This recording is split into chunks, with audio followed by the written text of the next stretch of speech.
Satu, alladzina hum fi salatihim khashi'un. Syarat pertama, kalau ingin mendapatkan surga Firdaus tadi dan kebahagiaannya diturunkan ke bumi, dibawa sampai mati, masuk ke alam kubur lebih bahagia lagi, maka amalan pertama untuk melatih menguatkan iman itu, coba berlatih untuk menunaikan sholat dengan khusyuk. Kalau Anda kerjakan benar sholat ini, maka apa yang Anda dapatkan? Teman-teman ingat betul, saya mau tanya sebentar. Keabadian yang abadi disebut dengan sa'id. Kalau kita ingin turunkan ke dunia percikannya kita dapatkan, usahanya disebut dengan apa? Masih ingat? Aflah itu kalau didapatkan, kata dasarnya apa tadi? Falahun. Lihat baik-baik. Kata Allah dalam Al-Quran tadi, kalau ingin mendapatkan falahun, amalan pertama sholat. Makanya ketika dipanggil sholat, kalimat falah dilekatkan pada panggilan sholat. 5 kali diingatkan. Begitu muadzin kemudian azan memanggil Anda, hayya 'alas shalah. Anda bertanya, ya Allah kenapa kami mesti sholat? Dijawab, hayya 'alal falah. Yuk, pagi ayo. Yang sejati datang sini. Belum dapat sujud, belum dapat ruku, saya berikan. Makanya ketika orang sholatnya benar, dia akan mendapatkan 5 keutamaan. Saat di dunia nih, belum ke akhirat, 5 keutamaan yang tidak diberikan pada orang yang tidak sholat. Atau orang sholat tapi sholatnya nggak khusyuk. Sebab syarat mendapatkannya khusyuk. Alladzina hum fi sholatihim khasyi'un. Bukan alladzina hum fi sholatihim saja, tapi ada kalimat khasyi'un. Artinya yang tidak khusyuk saja nggak akan dapat, apalagi yang nggak sholat. Apa yang 5 ini? Lihat baik-baik. 1, orang yang sholatnya benar, pertama kali sebelum mendapatkan kebahagiaan hakiki dari Allah Subhanahu wa Ta'ala, akan dirubah dulu perilaku hidupnya menjadi perilaku yang lebih baik. Kalau orang itu sholatnya benar, maka sholat itu akan melatih dia untuk berubah, bertransformasi jadi orang baik. Itu ada di Quran surah ke-29 ayat ke-45. Innas sholata tanha anil fahsya'i wal munkar. Sumber keburukan cuma 2, kalau bukan fahsya itu munkar. Maaf, pornografi, porno aksi, LGBT, kata-kata jorok, kotor itu fahsya. Di orang sholat kata Allah, mustahil berkata-kata kotor. Orang sholat tidak akan pernah mencela. Orang sholat tidak punya kata-kata jorok. Jadi kalau ada sekarang orang yang sholat senang mencela orang lain, itu berarti ada masalah dalam sholatnya. Dan dia belum dijamin sebagai ahli surga terbaik. Dan hidupnya nggak bahagia. Nggak bahagia. Aneh nih. Sholat tapi senang celah orang. Aneh. Aneh. Yang paling bahaya adalah menikmati celahannya. Itu yang paling aneh. Anda ngaji. Anda ikut taklim. Taklimnya sesuai Quran, taklimnya petunjuk sunnah. Anda sholat, Anda puasa, tapi Anda masih senang mencela orang lain dan menikmati celahan itu. Kalau nggak mencela, kayaknya nggak komplit kehidupan. Maka ada yang salah dengan ibadah Anda. Ada yang keliru. Karena mustahil taat bertemu dengan maksiat, itu mustahil. Mungkar, keburukan yang diingkari oleh hati, sumbernya nafsu perut dengan akal. Bohong, mencuri, menipu, membunuh, merampok, membegal, mabuk dan sebagainya. Itu namanya mungkar. Orang sholat gak mungkin mengerjakan mungkar. Jadi kalau sholat kita benar, cukuplah Anda sholat, maka Anda akan jadi orang baik. Makanya kata Nabi, Anda punya anak dari kecil ajarin sholat. Sholat kalau naik jadi balik, kerjakan terus. Kasih pelajaran membuat dia mengerti. Kalau masih susah, berikan pelajaran. Ini sering diterjemahkan dengan memukul. Mukul di Arab beda dengan konteks mukul sekarang. Mukul di Arab tuh ngasih pelajaran supaya ngerti. Anda bisa terjemahkan dengan konteks lain. Uang jajannya tahan, yang kesukaannya simpan dulu. Bisa dengan konteks kekinian, tapi poinnya kenapa anak Anda dari kecil ajarin sholat, sampai kenalkan dengan masjid, ajari 3 tahun bawa ke masjid, kenalkan dengan masjid, gak ada masalah lari-lari itu sebelum waktu sholat. Kenalkan dulu. Dulu orang-orang tuh begitu, sebelum waktunya dikenalkan, jalan, begitu lari, biarin dulu. Setelah itu diberi pengertian, nah ini bukan tempat berlari, yang berlari di sana nanti, yang di sini nanti akan ada orang-orang baik semuanya. Terus Anda lihat berbaris, baris rapi. Kalau pengen baik ikutan baris nanti. Terus nanti ada yang mimpin di depan, namanya imam. Imam itu siapa ya? Tetangga kita bukan yang Pak Imam, bukan. Bukan. Kalau tetangga kita namanya Imam S. Arifin. Kalau yang ini imam sholat namanya. Imam sholat itu nanti akan pimpin menyembah Allah. Allah siapa ya? Allah itulah yang memberikan ayah rizki. Allah itu yang memberikan ayah rizki sehingga bisa beli tobot buat kakak. Beli robokar poli, ini yang poli, ini yang embers, ini yang heli, ini dulu kakak semuanya tuh yang kasih Allah. Nanti kalau kakak bagus bisa ikut rapi di sini, Allah akan senang, akan ditambah lagi oleh Allah. Oh begitu ya, datang begitu caranya. Ini bukannya waktu sholat belum dikenalin udah dibawanya main-main di masjid. Bahkan ada yang agak repot lagi, di rumahnya susah diatur, dibilang, kamu ini susah diatur, main sana ke masjid, disuruh main, ya main di masjid. Yang salah bukan anaknya, orang tuanya. Apa rahasianya anak itu disuruh ke masjid, suruh sholat? Rahasianya, begitu anak itu sholat dengan baik, maka dia akan tumbuh jadi anak baik di kemudian hari. Itu maksudnya. Nah, sekarang saya agak bingung ini, pendidikan TK sekarang salah sih? Enggak, cuma saya agak bingung mikirnya. Ini anak belum diajarin sholat, udah diajarin manasik. Itu bagaimana cara berpikirnya Ferguson? Agak repot saya mikirnya tuh. Ya. Walaupun salah sih enggak, cuma saya bingung gitu. Kenapa nggak dikerjakan tahap yang pertama dulu? Tangga itu kan berurutan. Nggak bisa Anda lompat langsung ke 5. Kan 1, 2 belum terlewati. Jelas ya? Nah, ini gambarannya. Sholat nih. 1 pasti baik. Jadi kalau sekarang sholat, lisan belum baik, mata belum baik, sampai ke kaki, berarti ada yang salah sholatnya tuh. Ada yang nggak tepat. Tangan sembarangan, snack orang ngambil. Awas. Tuh sendal orang, mau wudhu nggak ada sendal, pakai sendal orang. Udah bilang belum? Kehujanan pakai payung orang. Udah bilang belum? Ya kan gampang Ustaz. Ini kan juga mungkin diikhlaskan karena Allah. Ya ikhlas, cuman pakainya belum minjam. Bagaimana kalau sedang pegang payung itu keluar, Anda meninggal? Nah, coba mikirin ke situ. Coba ke kantor. Kalau didorong proyek yang nggak jelas, minta tanda tangan, pikirin dulu bagaimana kalau meninggal. Kemarin saya sama teman-teman artis saya katakan begini, Anda ya, kalau Anda mengaji dengan saya, jangan pernah menerima peran maksiat. Walaupun itu sekedar adegan, tapi itu maksiat. Kalau bayangkan ketika Anda memerankan itu, Anda diwafatkan oleh Allah Subhanahu Wa Taala. Maka demi Allah saya katakan tidak ada faedahnya Anda ngaji sekarang, ngaji besok. Ketika Anda menerima peran itu, Anda wafat dalam keadaan bermaksiat di hadapan Allah Subhanahu Wa Taala. Maka saya pun katakan pada Anda, ayo belajar yang betul, pahami, bangun sholat, belajar, dalami seperti orang tua kita dulu. Tinggalkan nyontek, budaya yang nggak jelas. Rasakan ketika nyontek Anda wafat. Apa yang Anda dapatkan? Di Libya itu kalau nyontek, di Libya ya, saya pernah sekolah di Libya nih. Itu kalau nyontek di Libya aja dulu. Dan rekornya 100% ketahuan. Begitu sudah selesai, cuma jeda 2 jam, langsung ada panggilan. Si Fulan silahkan datang ke kantor. Apa yang disediakan di kantor sudah siap. Anda diberi waktu 2 jam dari sekarang, siapkan beres-beres koper Anda. Di sini tertulis Anda akan pulang. Tiketnya sudah lengkap, dikawal 2 orang. Dituliskan di situ anak ini nyontek gak boleh kembali ke sini. Libya. Gak ada, zero tolerance bagi yang seperti itu. Keluar. Kami gak terima di sini. Harusnya begitu. Gak ada faedahnya. Yang kita butuhkan amalan dari ilmu, bukan nilai-nilai itu sementara. Gak ada. Sudah. Nah ini akhirnya begini kualitasnya nih. Tertulis di ijazahnya bagus, cum laude, IPK-nya 4, tapi nggak ada aplikasinya. Yang pintar banyak, kita butuh yang baik, pintar yang baik. Sekarang yang pintar banyak, kepintarannya dipakai untuk nipu orang. Itu yang bahaya. Ahli hukum banyak yang dihukum. Ahli ekonomi tidak bisa mengangkat perekonomian. Apa yang salah? Apa yang salah? Ini yang jadi persoalan. Tapi dasar manusia begitu di sidang mulai pakai peci, pakai baju koko, pakai tasbih, dan pakai kerudung. Luar biasa. Nih 2. Orang kalau sholatnya benar, Allah akan berikan ketenangan dalam jiwanya. Tenang hatinya. Jangankan musibah kecil, musibah paling besar pun tenang aja dia. Tenang, dia paham rumusnya. Allahu Akbar. Turun Quran. Surah ke-13 ayat ke-28. Ala bidzikrillahi tatmainnul. Yakinkan pada dirimu, zikir kepada Allah membuat hati tenang. Di antara turunan zikir amalannya adalah sholat. Dari mana taunya? Quran surah ke-20 ayat ke-14. Innani anallahu la ilaha illa ana fa'budni wa aqimis salata lidzikri. Saya Allah, kata Allah ke Nabi Musa. Tidak ada Tuhan selain saya, sembah saya. Bagaimana menyembahmu ya Allah?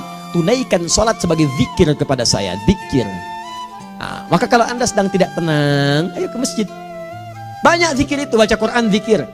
Quran surah 15 ayat 9. Inna nahnu nazzalna dzikra. Kami turunkan Al-Quran sebagai zikir. Jadi kalau Anda sedang baca Al-Quran, Anda sedang berzikir. Ibu kalau sedang gak tenang bu, gelisah, gak enak, gak usah mengeluh, apalagi bikin status gak karuan.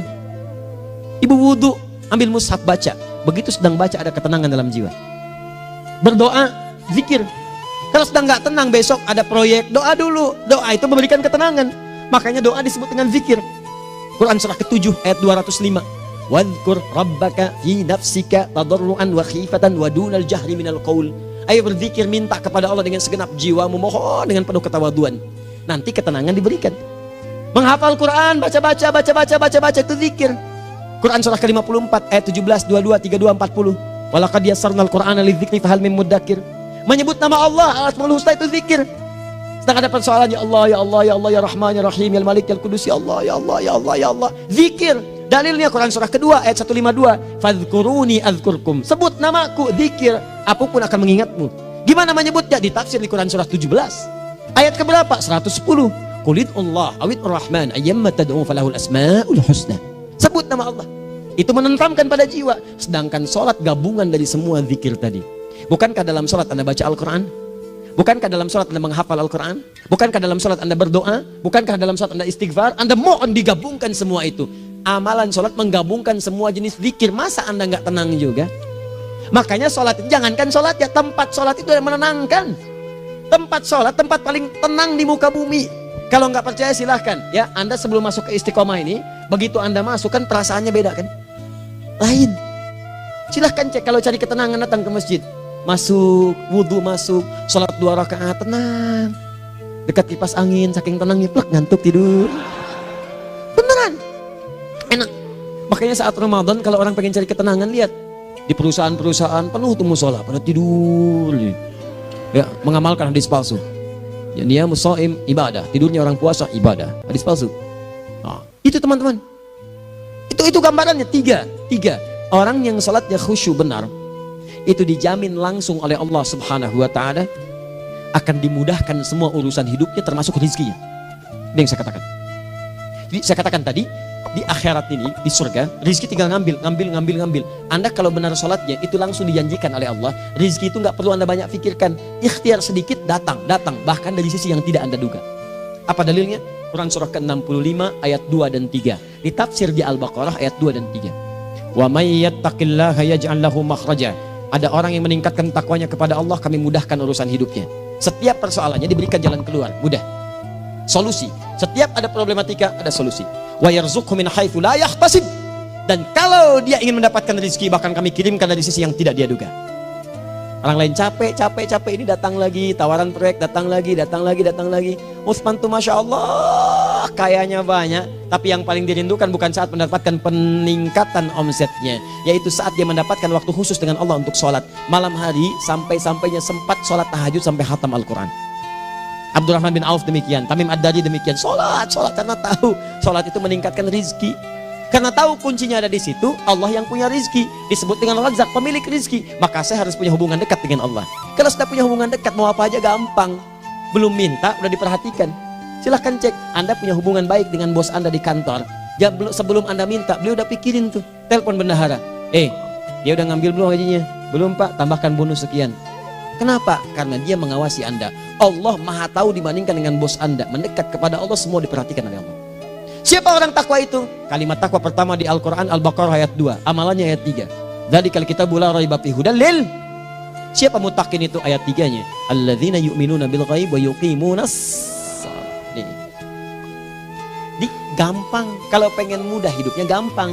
Biaya nggak mahal, tenaga nggak banyak, tingkatkan takwa nih. Jadi kalau hidup Anda masih susah, di kantor champion, di rumah tangga bermasalah terus, atau sebaliknya, maka boleh jadi kalau gelar Anda tinggi, harta Anda banyak, tapi selalu punya masalah.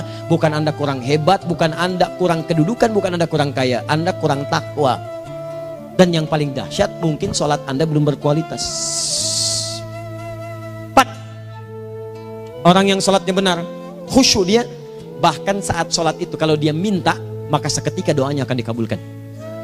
Tanpa diskusi, langsung seketika. Contoh, Quran surah ketiga ayat 38 sampai 39. Demi Allah saya katakan, Nabi Zakaria punya masalah, masalahnya pelik. Sudah berumah tangga, istrinya divonis monopos, maaf bahkan mandul.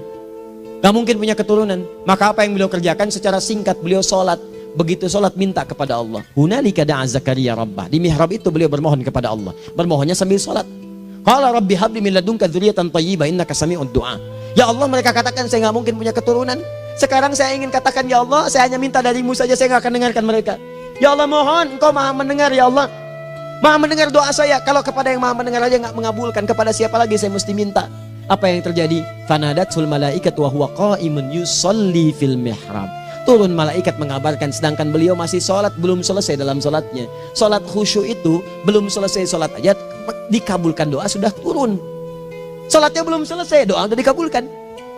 Annallaha yubashshiruka bi Yahya. Allah kasih kabar gembira, doa kamu didengar, dikabulkan, kamu akan punya anak, namanya langsung dari Allah Yahya, artinya hidup yang mustahil menurut manusia. Lahir seorang dari rahim perempuan yang menepus dan mandul, bayi yang hidup, kata Allah nggak ada yang mustahil bagiku, jadi dan jadi dia.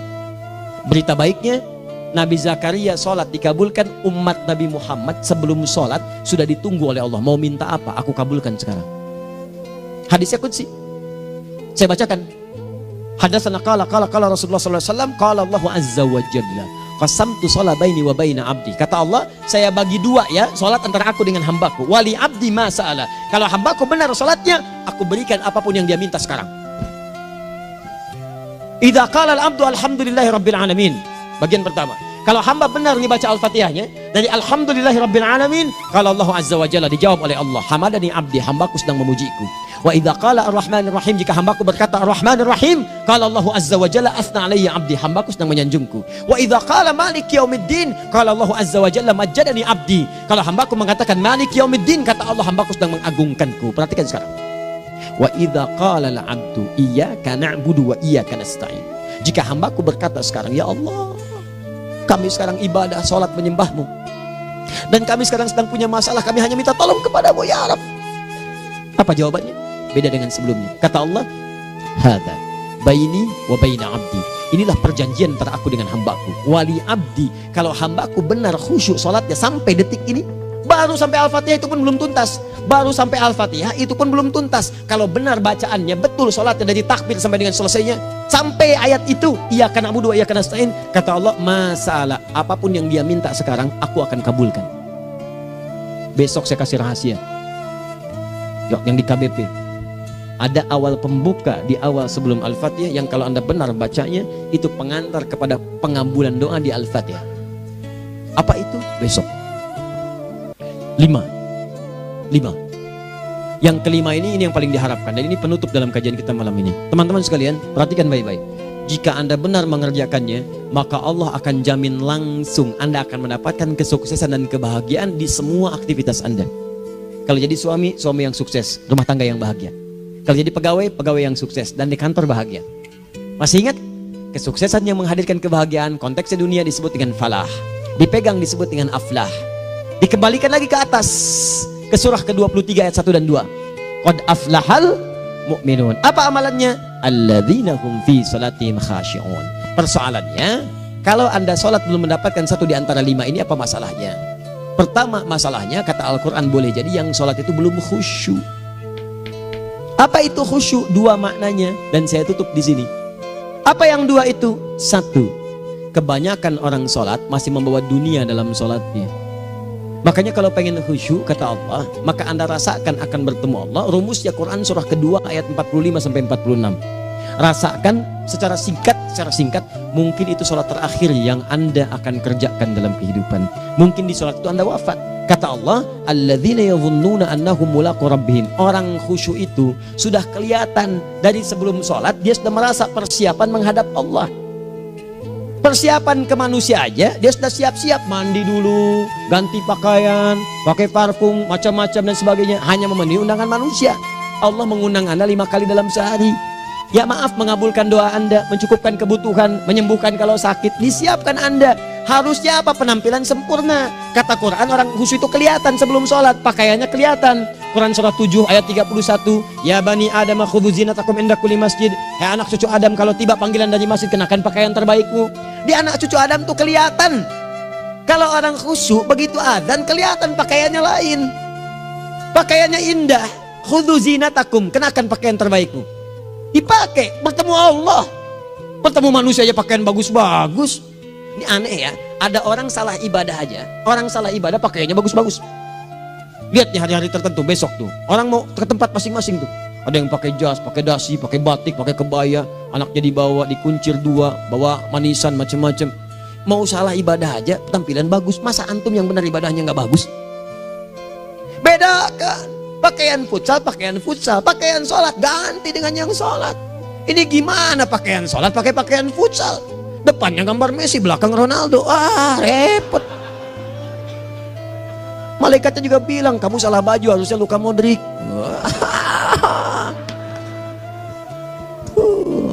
Apalah saya. Ayo mau tanya apa? Mourinho dipecat saya tahu. Lagi nganggur sekarang, ditawarin Benfica dia nggak terima. Sekarang jadi dia komentator di beIN Sport. Nanti sebentar lagi dia akan komentari laga Saudi dengan Qatar dan komentari laga Arsenal dengan Ipswich. Digantikan oleh Solskjaer. Dia super sub dulu. Ya, super sub. Ya, the baby assassin, ya pembunuh yang berwajah baby face. Masuknya di akhir-akhir. Gol. Sekarang melatih dia 5 kali kemenangan, belum kalah sama sekali. Saya hafal itu. Tapi masih di urutan ke-6, tapi jaraknya ke yang keempat itu tinggal 3 poin lagi. Hafal saya. Liverpool tahu cuma 4 poin sekarang bedanya, kemarin 7 kalah 2-1 sama Manchester City. Walaupun banyak analisis yang menyebutkan mungkin itu diberikan saja gitu kan, karena ada yang lain-lain. Hafal kedua Manchester City, hafal saya. Ayo mau tanya apa lagi? Tottenham Hotspur ke bawahnya, ada Chelsea, ada Arsenal, baru kemudian Manchester United. Liga Italia, wah udah gak kekejar Juventus. Ya, ayo apa lagi? Dan seterusnya lah. Gak ada ujungnya bahas yang begituan. Jelas ya? Maksud saya, Anda tanya itu saya jawab. Tapi tidak menghilangkan ibadah kita yang lain. Dan apa ruginya? Ya tahajud dah. Apa yang bisa dikerjakan besok, lihat besok. Ya kan tahajud kan bisa besok. Ada orang tahajud jam 10 pagi? Gak ada. Lebih baik Anda kerjakan malam tahajud. Yang tidak bisa dilihat malam bisa dilihat besok. Cara berpikirnya bagaimana kalau besok meninggal? Gak kesampaian teman-teman sekalian. Gak kesampaian. Nah maka dari itu, Anda kalau mau ada panggilan sholat, siap-siap baju yang bagus. Itu sempurnakan. Anda panggilan orang mandi, panggilan Allah, buka Quran surah 5 ayat 6, sempurnakan wudhu. Ya ayyuhalladzina amanu idza qumtum ila shalah faghsilu wujuhakum, wudu yang baik, berpakaian yang rapi. Kenapa? Karena boleh jadi saat dipanggil Anda wafat saat itu. Maka wafat Anda dalam keadaan yang suci, dengan keadaan tobat, dengan pakaian terindah pada saat itu. Yang kedua, maaf, orang-orang kurang khusyuk itu saya tutup. Yang kedua itu karena kebanyakan orang sholat tidak paham, tidak mengerti apa yang dibaca dan dilakukan dalam sholatnya. Jujur pada diri sendiri, jawab pada diri Anda. Sampai sekarang Anda sholat, berapa persen bacaan sholat yang Anda pahami? Jangan-jangan selama ini Anda sholat ribuan kali sujud, ribuan kali ruku, gak ada yang paham yang dibaca. Sekian persen yang paham, bagaimana sholat Anda bisa khusyuk? Pekerjaan Anda dipahami, urusan akhirat Anda gak dipahami. Di mana cara berpikirnya? Aku yang bagaimana atau engkau yang harus bagaimana? Ya, coba berubah. Nah ini baru satu amalan, belum yang lainnya. Ada 5 amalan lagi yang kalau kita bisa turunkan itu, selain sholat yang khusyuk, maka jaminan tadi akan datang. Baru sholat khusyuk aja 5 datang, apalagi ditambah dengan 5 amalan lainnya lagi. Demi Allah saya katakan, dunia kecil sekali, gak ada nilainya. Akhirat aja enak, nikmat. Saya ketemu Ustaz Arifin beberapa waktu lalu, dan kita doakan semoga Allah berikan kesembuhan, kesehatan. Saya datang, biasa kita adamin berdoa, duduk. Bang istirahat, bang butuh istirahat, umat udah nunggu. Dah gak usah mikir yang lain, karena beliau cerita masjid, cerita zikro, cerita mana. Ya insya Allah. Nitipin ini, nitipin itu dan seterusnya. Dan yang paling indah adalah, bang kita saling panggil weekend. Nikmat, gak ada yang senikmat ini. Zikir, Allah, doa. Nah bayangkan sakit tapi masih nikmat gitu. Nikmat. Iya bang, saya paham. Istirahat dulu. Banyakkan nanti orang jengkuk. Saya pamit dulu ya, supaya bisa istirahat, supaya tenang. Lama kita pegangan tangan, ngobrol, saling mendoakan. Itu nikmat. Dan cara berpikirnya kalau sudah pakai iman, semua nikmat. Ada uang nikmat, gak ada uang nikmat, sakit nikmat. Karena cara berpikirnya lain. Nanti kita bertemu lagi, saya terangkan pada Anda. Dan saya contohkan satu kisah. Bahkan ketika ada orang yang diuji Allah dengan ujian yang sangat luar biasa, yang menurut sementara orang itu ujian sangat luar biasa menggetarkan jiwanya dan susah untuk bertahan, tapi orang ini nikmat saja menjalaninya. Nikmat. Ada yang di rumah tangga, ada yang di macam-macam. Contohnya banyak. Satu contoh saya berikan di malam ini. Sekali suami istri, wah luar biasa. Istrinya itu cerewetnya Pak, bukan cuma cerewet, ngeselin bagi suaminya. Maaf Bu ya, bukan ibu maksudnya. Jadi semua yang dikerjakan suami salah. Pengen mangga, ayah kalau kita sekarang dibeli mangga. Kenapa mangga yang ini? Saya pengennya mangga yang lain. Belikan mangga. Kenapa beli mangga aja? Jeruknya mana? Jeruk. Semua. Pokoknya semua yang kerjakan suami salah. Tapi suami tidak pernah mengeluh. Ini kerjakan, itu kerjakan. Satu kali, perhatikan cara memandangnya. Ketika iman sudah masuk ke dalam jiwa. Kata temannya, akhi, istri kamu ini begini, nyusahin kamu. Kenapa kamu gak cari yang lain? Kan gampang ada syariat. Udah pisahin aja, cari yang lain. Kamu tenang ibadah. Apa jawabannya? Hey, Allah sudah turunkan surga ke saya lewat dia. Kenapa kamu meminta saya untuk menjauhinya dan meninggalkan surga saya? Di cara melihat dia, bukankah ketika ada berbagai keluhan saya sabar? Bukankah sabar mendekatkan saya ke surga? Allah kirimkan tipikal istri seperti ini supaya mendekatkan saya ke surga. Dengan itu kan saya banyak pahala. Saya sabar, pahala banyak. Sudah Allah berikan pahala kepada saya. Kamu malah nyuruh saya untuk berpisah dengan pahala itu. Perhatikan cara berpikirnya. Indah. Kalau rumah tangga seperti ini semuanya enak gitu. Suaminya biasa-biasa, istrinya cantik, luar biasa. Begitu berdandan kelihatan, kata suaminya, Masya Allah, wajahnya tak berpaling, mata tak berkedip. Kata istrinya, ya zauji madzabik, sayang kamu kenapa? Allah syakiran lillah bihadari. Demi Allah, aku bersyukur mendapatkan istri secantik kamu. Kata istrinya, nahnu fil jannah zauji, kita berdua di surga. Kata suaminya, kok bisa begitu jawabanmu? Iya, kamu bersyukur dengan keadaanku, aku bersabar dengan keadaanmu. Catat. Bukankah orang syukur dan sabar di surga? Tuh lihat, canda-canda orang-orang soleh itu begitu. Nikmat ketawa walaupun nyelekit di hati. Cuman bawaannya enak gitu. Nah, nanti itu ada tuh, nanti saya turunin tuh. Yang di rumah tangga, yang ini, yang itu nanti. Kapan? Pertemuan berikutnya. Ya, jadi kita cukupkan dulu di malam ini apa yang kita pelajari supaya nanti nggak terlampau banyak kita dapat materi. Cuma sayang sedikit mengamalkan. Saya sudah tuangkan di sini. Banyak saya tuliskan termasuk di keluarga, di macam-macam. Ini saya tulis tapi silahkan Anda baca. Kalau ada manfaat silahkan dapatkan. Kalau ada yang kurang silahkan sampaikan untuk dikoreksi. Semoga Allah muliakan kita semua insya Allah. Sekali lagi, perbaiki hidup. Jangan banyak mainnya. Dan sudah, jangan banyak membuang dengan yang sia-sia apapun yang dihadapi. Sekali lagi, tolong jaga kondusivitas, bantu negara kita, ketertiban, keamanan.